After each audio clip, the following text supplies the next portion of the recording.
অনুশীলনী 1.1 প্ৰথম প্ৰশ্নটো আছে তলত দিয়াবৰ সত্য নে অসত্য বিচাৰ কৰা আৰু তাৰে 1 নম্বৰটো আছে পৰিমেয় সংখ্যাই যোগ আৰু পূৰণৰ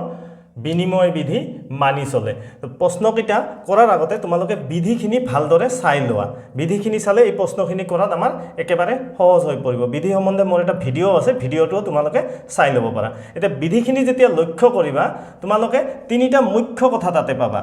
এটা হ'ল যোগ আৰু পূৰণ ঠিক আছে এই যোগ আৰু পূৰণে আটাইকেইটা বিধিকে মানে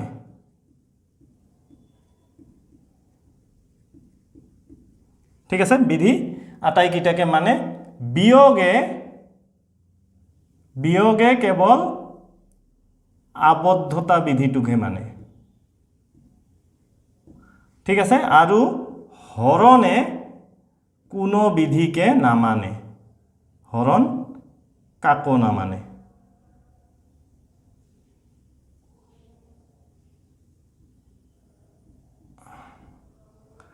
ঠিক আছে হৰণে কাকো নামানে এইকেইটা কথা মনত ৰাখিবা তোমালোকে এতিয়া চাবা আমি প্ৰশ্নটো আকৌ কম পৰিমেয় সংখ্যাই যোগ আৰু পূৰণৰ বিনিময় বিধি মানি চলে আমি কি কৈছো যোগ আৰু পূৰণে আটাইকেইটা বিধিয়ে মানি চলে গতিকে বিনিময় বিধিকো মানিব গতিকে 1 নম্বৰটো হৈ গল আমাৰ কি সত্য ঠিক আছে এবাৰ 2 নম্বৰ প্ৰশ্নটো কৈছে পৰিমেয় সংখ্যাই বিয়োগ আৰু হৰণৰ ক্ষেত্ৰত সহযোগ বিধি মানি চলে আমি এতিয়া কি দেখিলো হৰণে কাকো নামানে হয়নে আৰু বিয়োগে কেৱল আবদ্ধতা বিধিহে মানে গতিকে সহযোগ বিধি বিয়োগে নামানে আৰু হৰণে তো কাকোই নামানে গতিকে এই 2 নম্বৰটো আমাৰ কি হৈ গল 2 নম্বৰটো অসত্য হৈ গল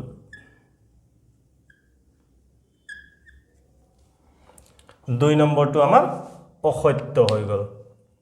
এতিয়া আমি 3 নম্বৰ প্ৰশ্নটো আহিম 3 নম্বৰ প্ৰশ্নত কি কৈছে পৰিমেয় সংখ্যা বিয়োগত আবদ্ধ নহয় আমি জানো আবদ্ধতা বিধি বিয়োগত মানি চলে পৰিমেয় সংখ্যাই অৰ্থাৎ এটা পৰিমেয় সংখ্যাৰ পৰা আৰু এটা পৰিমেয় সংখ্যা বিয়োগ কৰিলে আমি সদায় এটা পৰিমেয় সংখ্যা পাম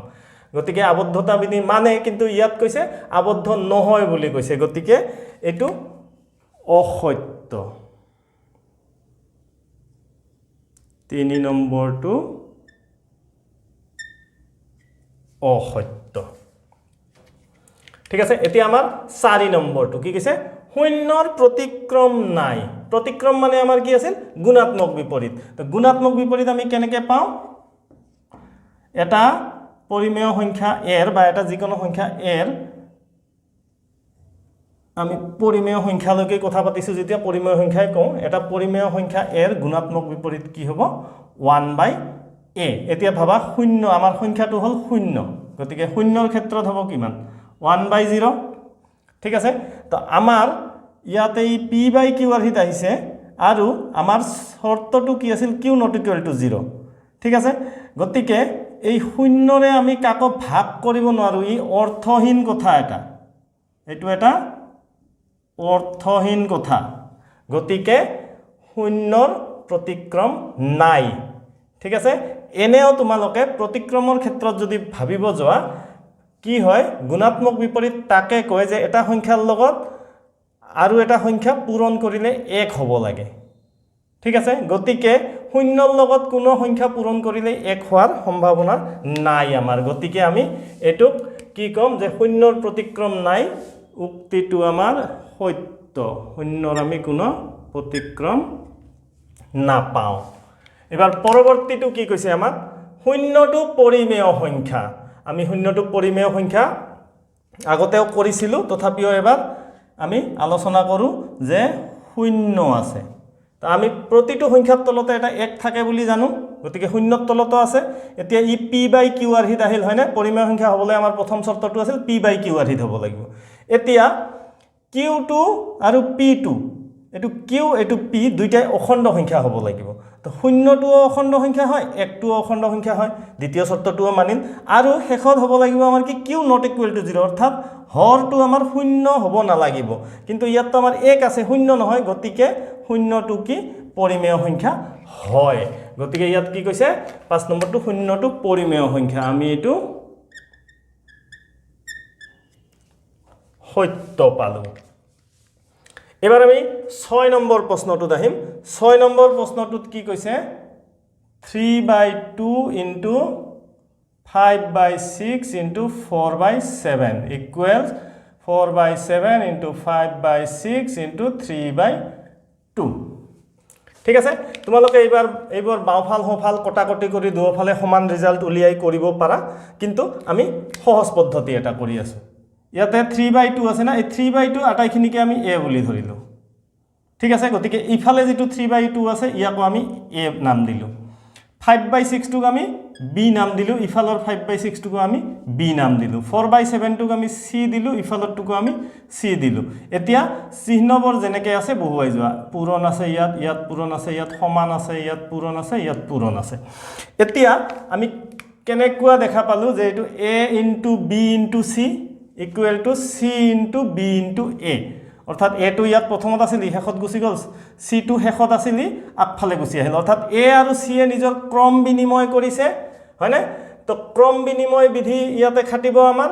গতিকে যেহেতু পূৰণৰ ক্ষেত্ৰত পূৰণ আছে ইয়াত পূৰণে তো আটাইকিটা বিধিয়ে মানে গতিকে ই ক্ৰম বিনিময় বিধিক মানিব ইয়াতে তিনিটা আমি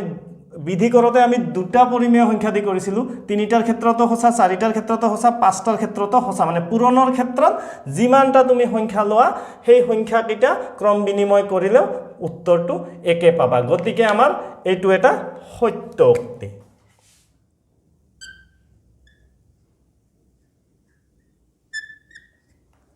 ঠিক আছে 6 নম্বৰটো আমাৰ সত্য হৈ গল এতিয়া 7 নম্বৰ প্ৰশ্নটো আছে 5/9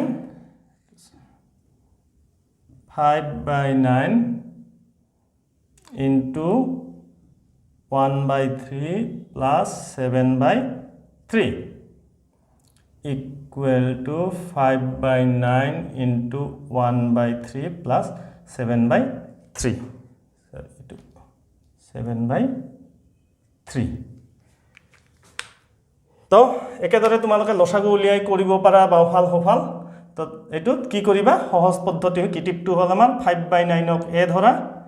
তাইছত 1/3 ক b ধৰা 7/3 ক c ধৰা ইফালে 5/9 ক a ধৰা 1/3 ক b ধৰা 7/3 ক c ধৰা এতিয়া চিনখিনি যেনেকৈ আছে পূৰণ আছে তাৰ পিছত এটো বন্ধনী আছে এটো সমান চিন দিলো এটো পূৰণ আছে এটো যোগ আছে ঠিক আছে তো এটো a into b plus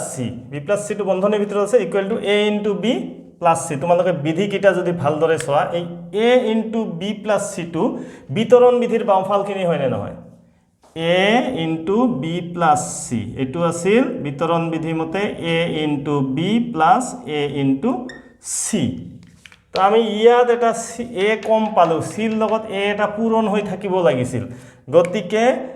এই দুফালটো সমান নহয় গতিকে আমাৰ কি হ'ব 7 নম্বৰ প্ৰশ্নটো অসত্য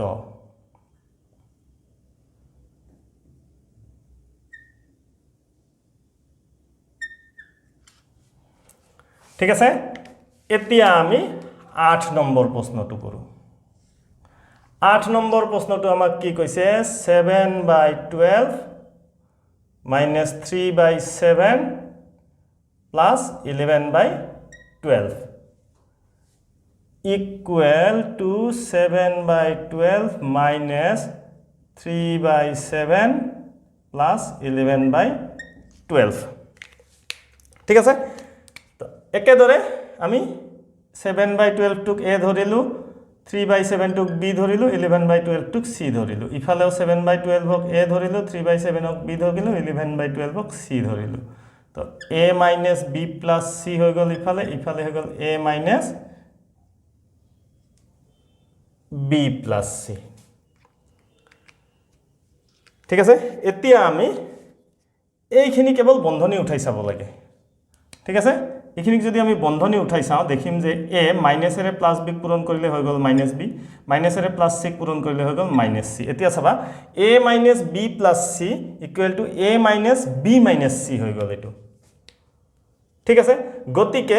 এটো আমাৰ কিবা বিধিত আহিল জানো নিশ্চয় আহা নাই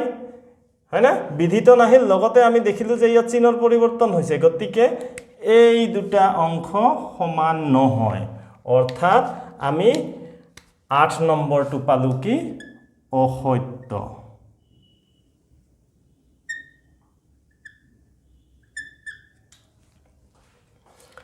এবাৰ আমি 9 নম্বৰ প্ৰশ্নটো চাম। 9 নম্বৰ প্ৰশ্নটোত আমাক কি কৈছে -3/11 into 2/9 equals to -3/11 এইটো আমি আৰু ABCD ধৰাৰ প্ৰয়োজনে নাই তোমালোকে চোৱা এই অংশটো আৰু এই অংশটো সমান মাজত সমান চিন আছে কিন্তু ইয়াতে 2/9 এটা বেছি পূৰণ হৈ আছে অৰ্থাৎ বাওঁফালৰটো বেছি ডাঙৰ হয়নে তুমি যদি এই -3/11 -3/11 নাইকিয়া কৰি দিয়া ইয়াতে 2/9 বেছি থাকিল না গতিকে এইটো দেখা দেখি অসত্য গতিকে আমি 9 নম্বৰটো পালো অসত্য। এইবাৰ আমাৰ 10 নম্বৰটো কি আছে 4/9 into 11/12 plus -5/6 equal to দিয়া আছে 4/9 into 11/12 plus 4/9 into -5/6 কটাকটি কৰি লসাগু কৰি কৰিব পাৰা কিন্তু আমি কি কৰিম 4/9 ক a ধৰিলো ইয়াতো 4/9 ক a ধৰিলো আমি 11/12 ক b ধৰিলো ইয়াতো 11/12 ক b ধৰিলো ইয়াত আৰু এটা 4/9 আছে ইয়াকো আমি a লিখিব লাগিব তে -5/6 ক c লিখা ইয়াতো -5/6 ক c লিখা চিনখিনি যেনে দৰে আছে বহাই দিয়া